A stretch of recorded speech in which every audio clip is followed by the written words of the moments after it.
So, welcome to lecture series on nonlinear programming. We have seen that what convex functions are and also some of their properties. Now, we will see some more properties of convex functions. So, in our last classes we have seen that we can prove a function to be convex function simple by definition of the convex function, or we can use the definition of epigraph, because if a function is a convex function if and only if its epigraph is a convex set, or if function is once differentiable on a open convex subset S of Rn, then f is a convex if and only if f of x1 minus f of x2 is greater than equals to x1 minus x2 transpose gradient of fx2. Okay. So, these three properties we have defined for the convex function. Now, we will see that if function is twice differentiable, then what is the property for convex function? How we will see that a function is convex or not. Okay. So, before studying twice differentiability of a convex function, we will see the definiteness of a symmetric matrix H. So, a symmetry matrix H of order n cross n is said to be positive semi-definite if x transpose Hx is greater than or equals to 0 for all x in Rn. Negative semi-definite if x transpose Hx is less than or equals to 0 for all x in Rn. Positive definite if this inequality hold as strict inequality for all x in Rn, x should not equal to 0. And it is negative definite if this inequality for negative semi-definite hold as strict inequality, x should not be for all x in Rn and x should not equal to 0. So, what these are, let us discuss this by few examples. Now, suppose we have this matrix H. What the matrix H is? This is 1 minus 1 minus 1 1. They are symmetric matrix and this having the order 2 cross 2. Now, let us find x transpose Hx. Since this is of order 2 cross 2, so x transpose will be x1 x2, it is 1 minus 1 minus 1 1 and x is x1 x2. Okay, we are taking x as x1 x2. So, x transpose will be x1 x2 as a row vector, H is this matrix and x is a column vector. Now, you multiply these three.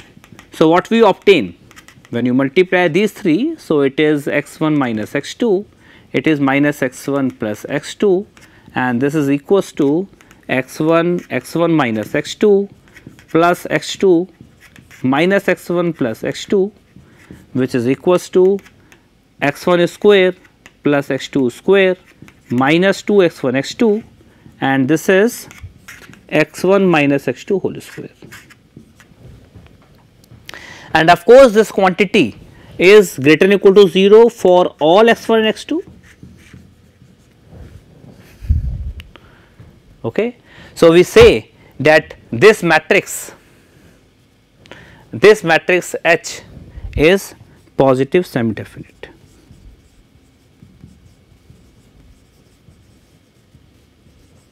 Semi-definite. Okay. This matrix X is positive semi-definite. Since there exists some non-zero x also where it is equal to 0, like 1 comma 1, 1 1, it is equal to 0. So, we can't call it positive definite, because for positive definite, as we see in the definition, positive definite, this must be greater than 0 for all x in Rn and x should not equal to 0. Okay, this must be positive, strictly greater than 0. However, this is greater than or equal to 0 and there are non-zero x where it holds as an equal to 0. So, therefore, it is not positive definite, however, it is positive semi-definite. Okay. Now, we take another example, you take identity matrix of order 2 cross 2 I 1 0 0 1 and when you take x transpose Ax, so it is nothing but x1 square plus x2 square, you can simplify this. It is strictly greater than 0 for every x in R2 because it is 0 only when x1 x2 both are 0 and x should not equal to 0. So, that is not here. So, that means it is strictly getting 0. So, therefore, this matrix is positive definite matrix. Now, from these definitions you can easily see that if a matrix H is positive semi definite, then minus of H will be negative semi definite, because when you multiply with minus 1 both the sides, then minus of H will be definitely negative semi definite. And similarly, if a matrix H is positive definite, so negative of H will be negative definite, because this inequality hold. So, that is there in this note. Symmetric matrix is negative semi definite or negative definite if and only if negative of H is positive semi definite or positive definite respectively. Okay. Now, how can we check whether a given matrix is positive definite, positive semi definite, negative definite or negative semi definite? So, we have two tests. First is eigenvalue test. Okay. Now, since the given matrix A is real and symmetric matrix, so we know that if a matrix is a real and symmetric matrix, then all its eigenvalues are real. So, it is of order n cross n. This means it will be having n number of eigenvalues, lambda 1, lambda 2 and lambda n, and all will be real. Then A is positive definite if and only if all its eigenvalues are strictly greater 0. Okay, you find all the eigenvalues of the real symmetric matrix A. If the all the eigenvalues are strictly greater 0, then we say that it is positive definite. Positive semi definite if and only if all eigenvalues are greater than or equal to 0. Negative definite if and only if all eigenvalues are strictly less than 0. Negative semi definite if and only if all lambda i's are less than or equal to 0, and indefinite, okay, if and only if some lambda I are greater than 0 and some lambda j's are less than 0.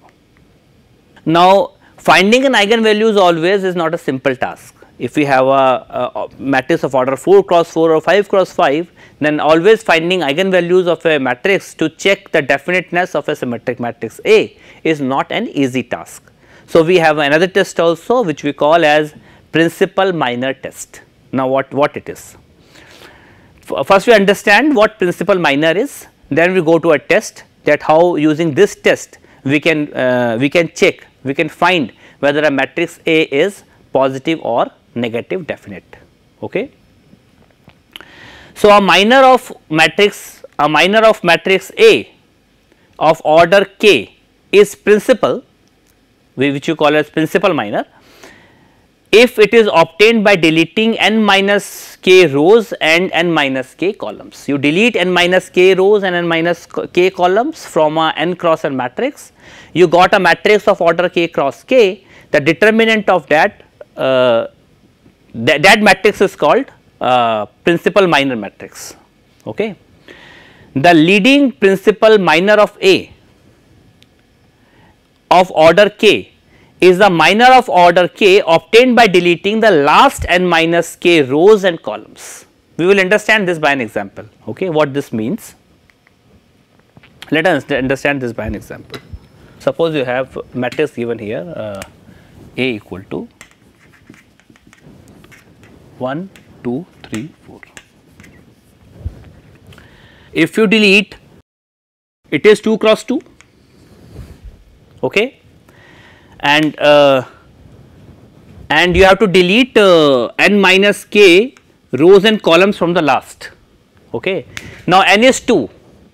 Suppose k is, in this case k is either 1 or 2. Okay. Suppose k is 1, 2 minus 1 is 1.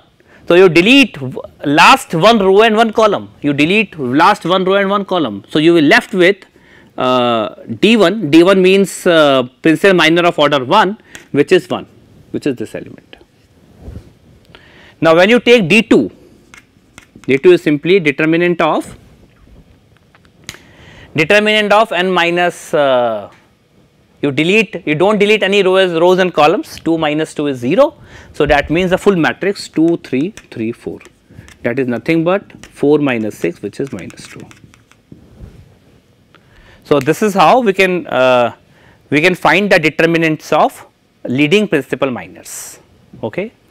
So, here dk represent leading principal minor of order k. Okay. Suppose you have a matrix B of order 3 cross 3, you can take any matrix 1 2 3 0 4 2 minus 1 2 3 2 4. Suppose you have this matrix. Now, suppose you have this matrix B. So, what D1 means? D1 means you start from the first element and take a determinant of order 1 cross 1. Okay, so that is 1 only. Now, D2 is simply you start with this element, take the matrix of order 2 cross 2 and take its determinant. So, that is 1 2 0 4, which is nothing but 4. And D3 is nothing but determinant of 3 cross 3 matrix, which is itself, that is 1 2 3 0 4 2 minus 1 2 4. So, this we can find, this will be D3. So, that is how we can find out the principal leading principal minors. Okay. Now, finding leading principal minors, how can we check whether a matrix is positive definite, negative definite or semi definite? So, let us see the result here.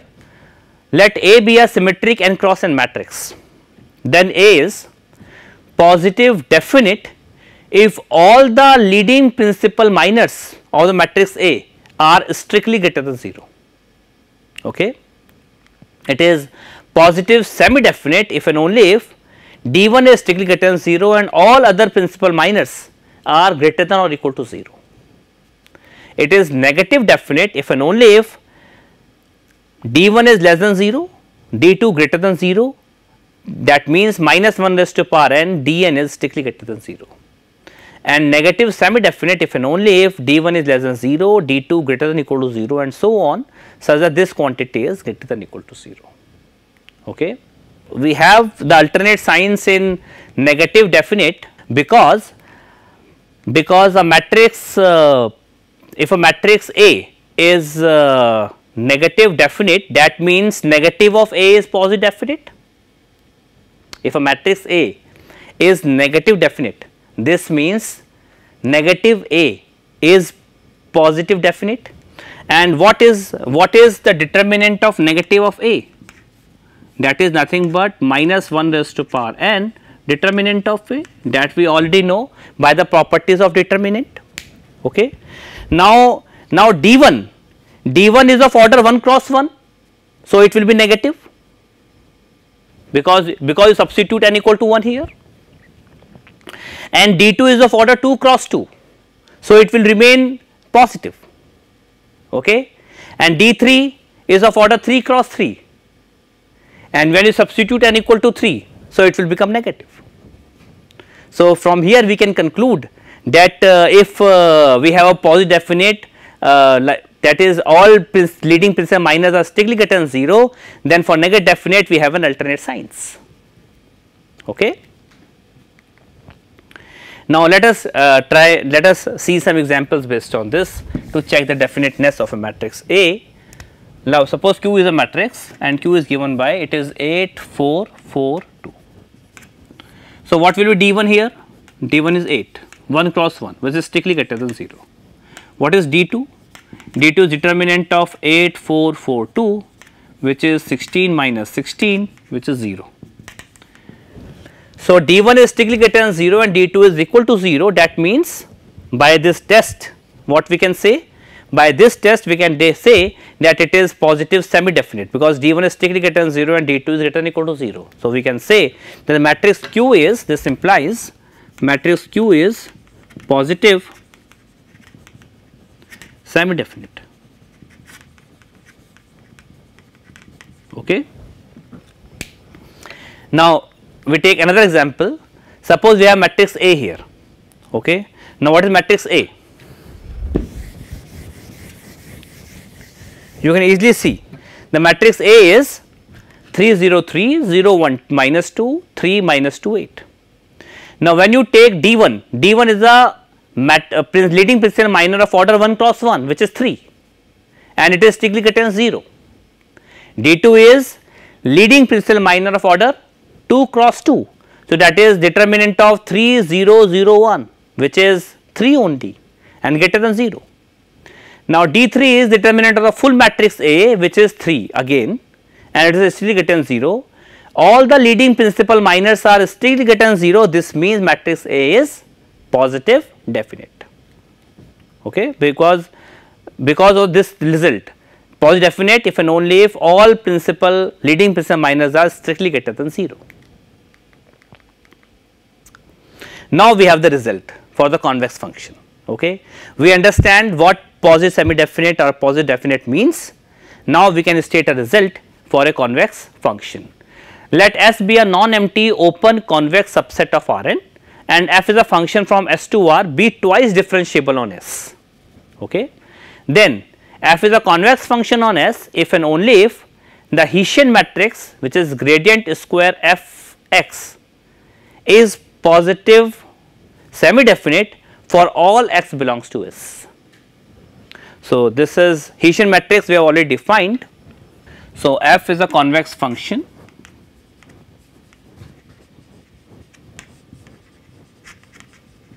on S if and only if Hessian matrix of f on x is positive semi definite on S. So, now we have to show that if f is a convex function, then this result hold, and if this result hold, then f is a convex function. So, let us try to prove this result. So, let f be a convex function on S. So, we have to prove that a function is twice differentiable, then the Hessian matrix is positive semi definite. That means, we have to show that for any x, x transpose gradient square of f x, x is greater than or equal to 0 for all x in S. This we have to prove, okay, because we have to show that this is positive semi definite. Okay. So, let x bar belongs to S. Now, since S is an open convex subset of Rn, here then for any given x in Rn, there exists some lambda bar greater than 0 such that x bar plus lambda x will definitely belongs to S for lambda between lambda bar and 0. You see that S is an open convex subset of Rn, okay, and x bar is some fixed point in S. Okay.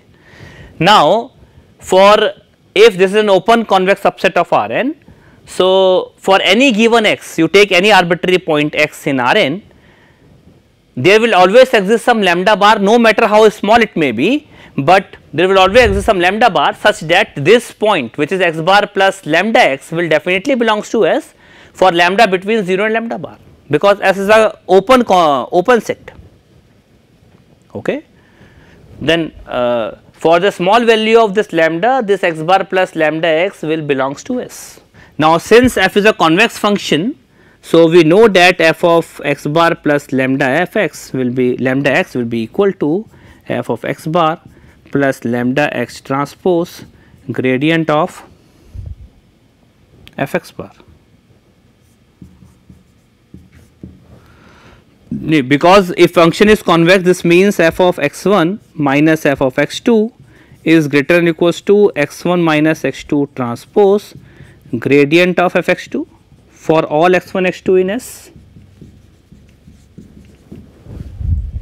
This we have already seen, this property we have already seen, that if f is a convex function, then f of x1 minus f of x2 will satisfy this property for all x1 x2. Now, suppose this is x1 and this is x2. This belongs to S and this also belongs to S. This belongs to S and this belongs to S. So, this will hold, this property will hold for this also, because f is a convex function. So, f of this will be equal to f x bar. So, this is x1, this is x2 plus x1 minus x2, which is lambda x gradient of f x. Okay. So, it is not equal, this is greater than equal to. Okay, because f is a convex function. Now, now since f is a twice differentiable for all points in S, so we can apply definition of twice differentiability. So, by the twice differentiability, what we obtain, f of x bar plus lambda x will be equals to f of x bar plus lambda x transpose gradient of f x bar plus 1 by 2 lambda x transpose gradient square of f x bar into lambda x plus beta into x bar and x, which is it is lambda x and x bar and norm of lambda into x whole square. This is by definition of twice differentiability of f. Okay. Now, when you take this quantity, when you apply this condition in this expression 2, so what we obtain? Now, where this tending to 0 as lambda tend to 0. Okay, this is by the definition of twice differentiability of f at x bar. Okay. So, now you apply the definition 1, condition 1 on this expression. So, what we obtain? So, this implies from 1 and 2, what we obtain, that 1 by 2 lambda square x bar gradient of square of f x bar into x plus beta into lambda x into x bar into lambda square norm of x square is greater than or equal to 0. Because this quantity when you take on the left hand side is greater than or equal to 0. Okay. Now, you can divide by lambda square both the sides. So, what we will obtain? We obtain 1 by 2 x transpose gradient square of f x bar into x plus beta lambda x bar norm of x square is greater than or equal to 0. Okay. Now, take lambda tend to 0 both the sides. When you take lambda tend to 0, so this quantity beta lambda x bar will tend into 0. So, this implies x bar transpose gradient square of f x bar into x 1 by 2 will greater than or equal to 0, because this when you take lambda tend to 0 both the side, this will tend into 0, okay, and this is 0. So, this quantity will be greater than or equal to 0. So, this implies x transpose gradient square of f x bar will be greater than or equal to 0, and this implies gradient square of f x is positive semi definite on S. Now, if it is positive semi definite at x bar belongs to S, you can vary x bar, So, we can get that this Hessian matrix is positive semi definite on S, that is for every x in S. Okay. So, this is how we can obtain that if f is a convex function, then its Hessian matrix is positive semi definite. Okay. Now, we will try to prove the converse part of this theorem. Converse part means assume that the Hessian matrix is positive semi definite on S, and we will try to obtain that the function is a convex function. Okay. So, by the mean value theorem, we have to apply mean value theorem here. By the mean value theorem, since function is twice differentiable, So, it is fx1 minus fx2 is equals to fx1 is equals to fx2 plus x1 minus x2 transpose gradient fx2 plus 1 by 2 x1 minus x2 transpose gradient square of fx2 into x1 minus x2. You can take some x cap here, where x cap is nothing but convex linear combination of x1 and x2.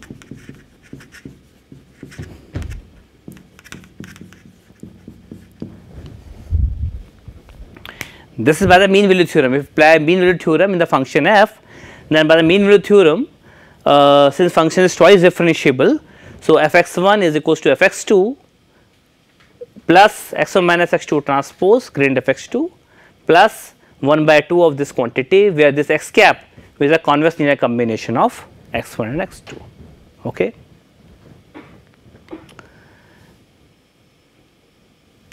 Now, it is given to us that Hessian matrix is positive semi-definite.